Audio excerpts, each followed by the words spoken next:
원작 소설을 영화화할 때 가장 큰 장점이라면 백지 상태가 아니라서 스토리 창작에 대한 중압감이 적다는 걸 텐데요. 특히 독자들에게 인정받은 소설이라면 그 수혜가 더 크죠. 하지만 이런 장점이 동전의 양면이기도 한데요. 일단 기존의 스토리라인을 정직하게 따를 것인지 아니면 변주를 줄 것인지를 결정하는 게 가장 큰 숙제일 겁니다. 인기 소설을 영화화하다 보면 되게 원작보다 못하다는 징크스가 있어서인지 완전히 무에서 유를 창조할 때보다 작가와 감독의 역량이 더 절실한 게 사실이죠. 그 역량이란 게 딴 게 아니라 작품 방향성에 대한 확고한 자기 주관을 말하는 건데요. 이 주관 내지 신념이 확실히 자리 잡지 못하면 뭘 넣고 뭘 빼야 할지 합리적인 판단을 내리지 못합니다. 그러다 보면 고민 없이 원작을 답습하게 되거나 아니면 트렌드를 답습하면서 원작의 명성마저 훼손시키는 우를 범하게 되죠.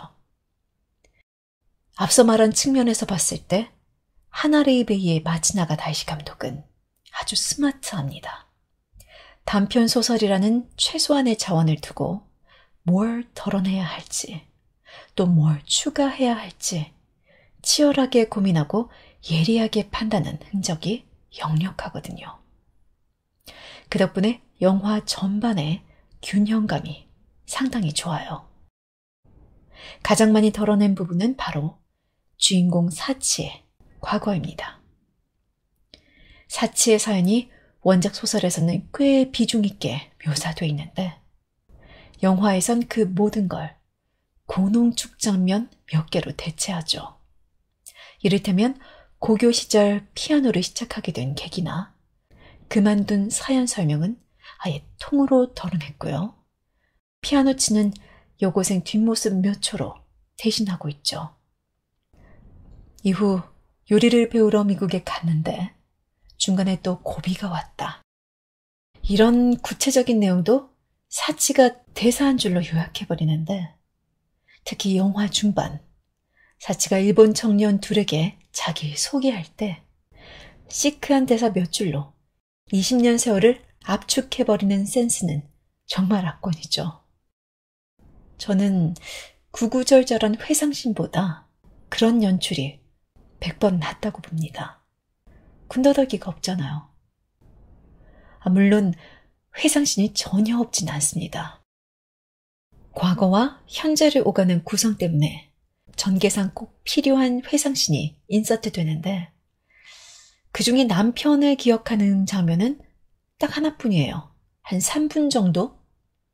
근데 그 짧은 찰나에 모든 게 담겨 있죠. 아기 울음소리에 젖병을 들고 분주하게 움직이는 사치. 그 와중에도 남편은 마약에 취해 노래만 듣고 있죠. 너도 이제 아빠니까 약을 끊고 정신 차려라. 이렇게 잔소리하는 사치에게 남편은 결국 폭력을 행사합니다. 그 장면의 배경으로 점점 고조되는 아기 울음소리와 주전자 끓는 소리는 앞으로 그녀가 아들에게 어떤 감정선으로 일관하게 될지를 암시해주죠.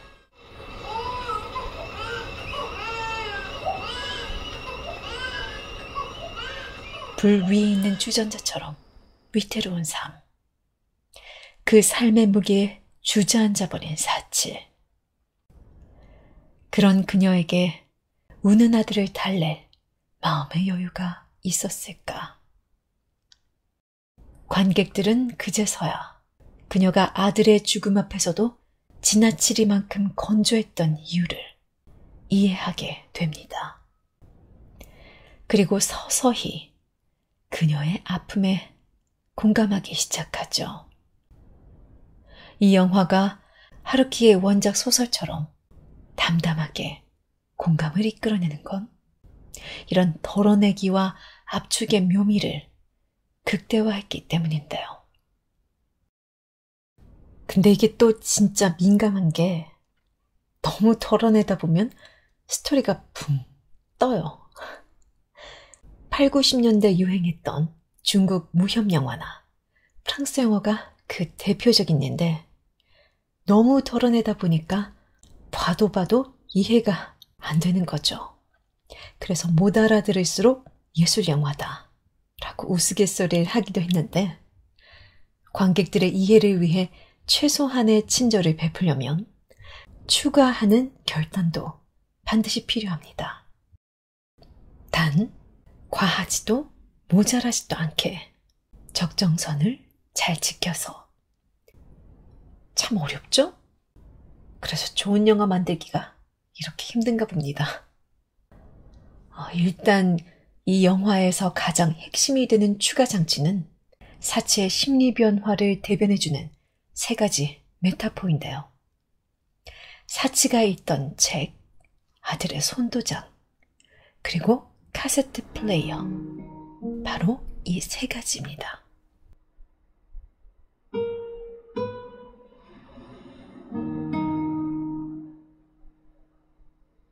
사치가 아들 시신을 확인하러 갔다가 처음으로 한 아래에 머물 때 그녀의 멍한 표정에는 어쩐지 슬픔보다는 깊은 날카로움이 박혀 있습니다.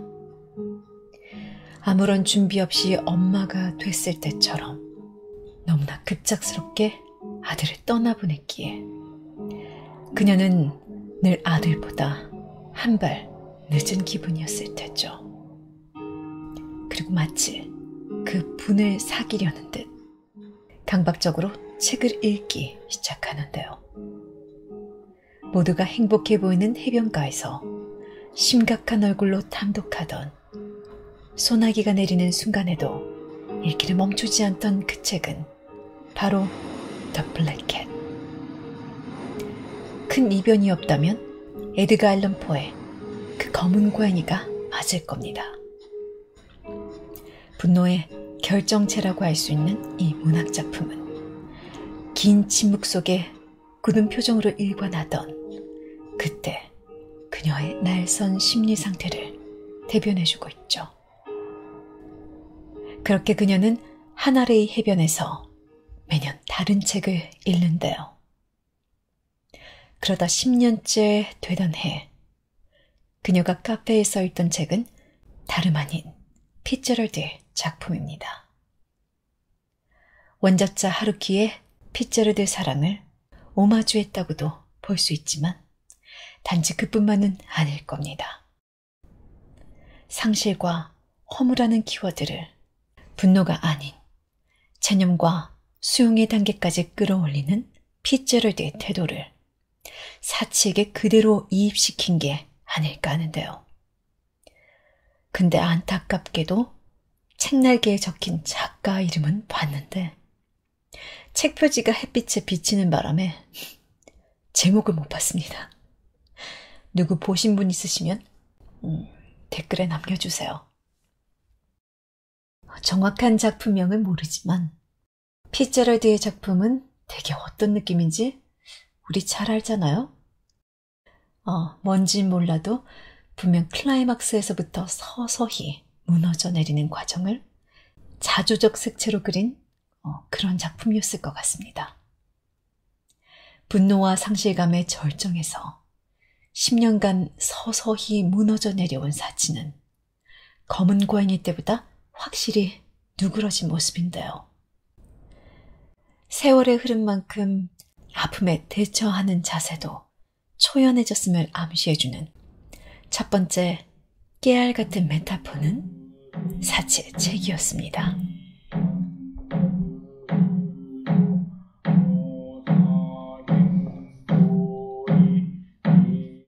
영화 초반 아들 시신을 어떻게 옮길 것인가에 대해 관계자들과 얘기할 때 소설에는 등장하지 않는 중요장치가 나오는데요. 바로 아들의 핸드프린팅, 손도장입니다.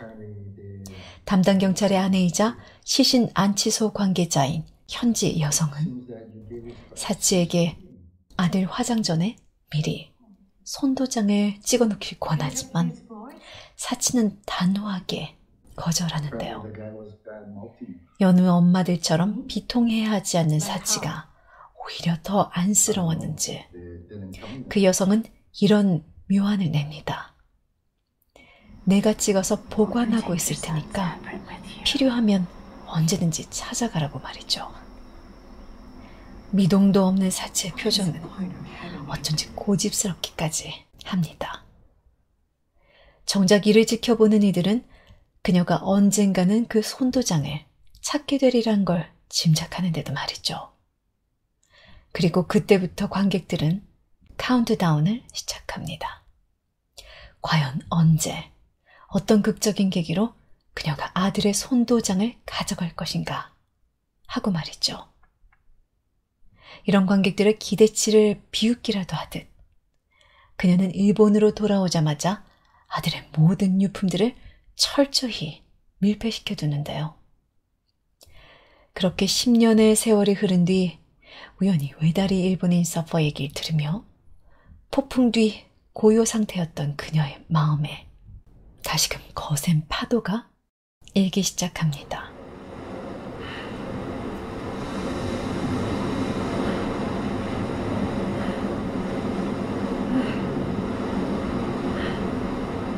필사적으로 해변가와 마을 곳곳을 뒤지기 시작하는 사치. 하지만 그녀 눈엔 외다리 서퍼가 안 보일 거란 걸 관객들은 알고 있습니다. 그녀도 어렴풋이 예감한 것처럼 말이죠.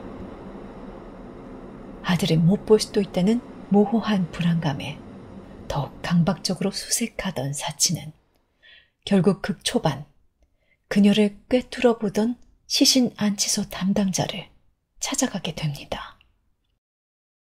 그녀와 마주한 사치의 첫 마디는 I hate my son. 나는 아들을 싫어했다.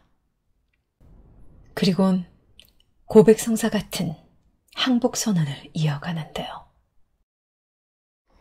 But I love him. I'm trying to accept this island.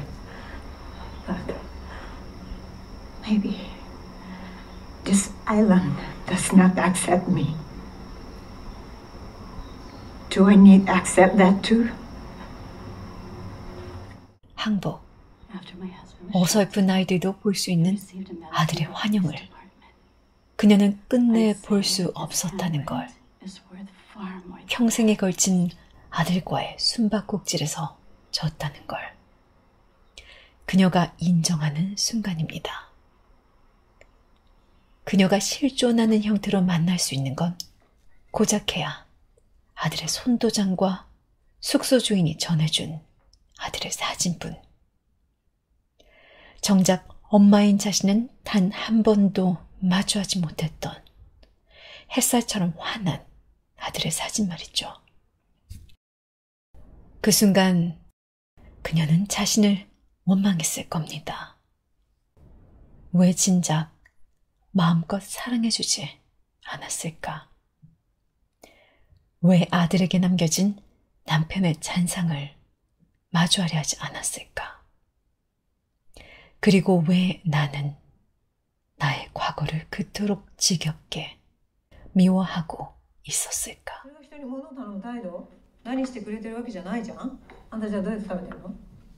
회상 속의 사치는 아들의 눈을 제대로 쳐다보는 법이 없습니다. 언제나 사고를 치고 때를 쓰는 아들만이 목이 마르도록 엄마를 응시할 뿐이죠. 한 아래 일하는 낯선 공간에서 만난 아들 또래의 청년과는 농담도 충고도 잔소리도 스스럼 없이 하는 사치의 모습을 보면 언제나 일방통행이던 아들의 눈빛이 안쓰럽기까지 한데요. 낯선 아이들에게는 엄마 같던 사치였지만 정작 자신의 아들에겐 늘 이방인이었던 셈입니다. 그런 자신의 모습을 깨달았기 때문일까요? 사치는 그 어느 때보다 격한 감정을 드러냅니다. 물건들을 파헤치고 던지고 찢고 그렇게 한 차례 폭풍을 거친 후 드디어 손도장을 꺼내든 사치는 결국 그 옛날 불 위에서 끌어넘치던 주전자처럼 넘쳐오르는 눈물을 쏟아내고 마는데요.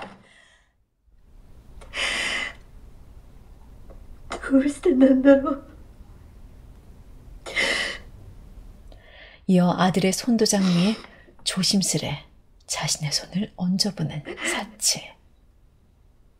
그리고 아들을 향해 이렇게 고백합니다. 보고 싶어, 타카시. あなたに会いたい。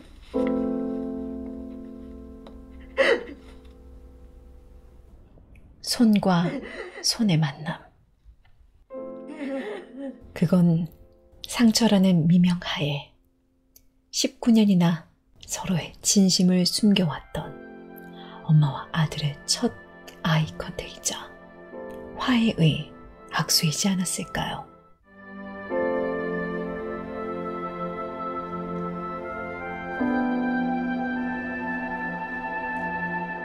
그렇게 폭풍 같은 10주기가 지나고 이제 사치는 자신의 과거와도 화해할 용기를 내기 시작합니다. 다른 여자와 정사를 벌이다 죽은 도무지 그 어떤 것도 용서할 수 없었던 남편의 유품이자 그의 신체 일부이기도 했던 카세트 플레이어를 이제는 아들이 분신처럼 들고 다니는 게 사치는 내키지 않았는데요. 하지만 불편한 심경을 드러낸 적은 없습니다. 화를 내는 것보다 더 큰 형벌은 침묵이니까. 그 침묵의 시간을 아들은 카세트 테이프 속 음악들로 채우고 있었습니다. 손도장 사건 이후 그녀는 결심이라도 한 듯 남편의 일부로만 지부했던 카세트 테이프를 해묵은 아들의 짐에서 꺼내드는데요.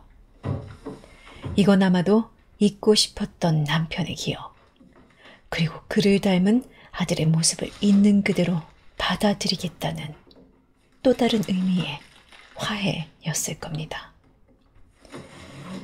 카세트가 남편의 손에 있을 땐 무책임, 불온함, 퇴폐의 상징이었다면 아들의 일부로 전이된 카세트 플레이어는 100%의 고독이었습니다.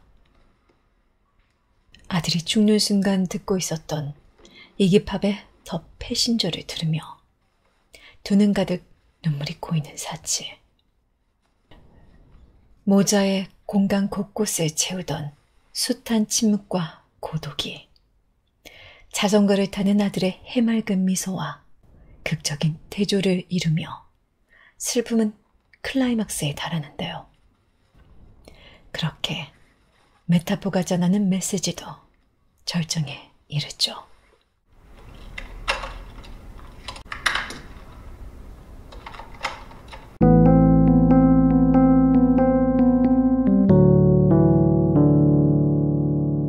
사실 이건 비밀인데 가장 강력한, 하지만 쉽게 찾아내지 못하는 마지막 메타포가 있습니다. 바로 죽은 아들의 환영인데요. 눈을 크게 뜨고 보면 여러분은 그 외다리 서퍼를 만날 수 있을 겁니다. 농담이 아니라 진짜 화면에 나와요. 마음 같아서는 어느 장면에서 나오는지 바로 얘기하고 싶지만 그러면 신비감이 떨어지니까 힌트를 드리자면 아마도 그 장면에서 아들은 엄마가 바다로 들어가지 못하도록 등 뒤에서 묵묵히 지켜주고 있었던 게 아닐까 합니다. 나는 여기 잘 있으니 엄마는 거기서 잘 살아달라. 그런 메타포인 거죠. 제가 드린 힌트에도 불구하고 영화 끝에 이건 너무 불공평하잖아. 왜 내 눈에는 보이지 않는 거야?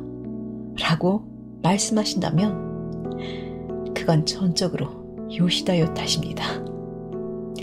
화면을 가득 메운 그녀의 얼굴은 그 어떤 자연 경관도, 그 어떤 인물도 들러리로 만드는 완벽한 아우라를 선보이는데요. 그 후광 탓에 아들의 환영을 못 보는 관객들이 많더라고요. 그러니까 너무 자책하지 마세요. 못 보시더라도. 요시다요의 연기가 돋보여서 그런 것뿐이니까. 앞서 언급했듯 그녀 표정에는 확고한 절제미가 있습니다. 쉽게 말하자면 되게 무표정이란 뜻인데, 그러다 영화 마지막 장면에 딱 한 번 아주 제대로 부서지는 햇살처럼 웃어요. 그 미소가 이 영화의 전부라 해도 무방하지 않을까 합니다. 자, 외다리 서퍼 아들이 어느 장면에서 등장할지, 또 그녀의 웃음이 뭘 의미할지 궁금하시다면 직접 영화를 보셔야겠죠?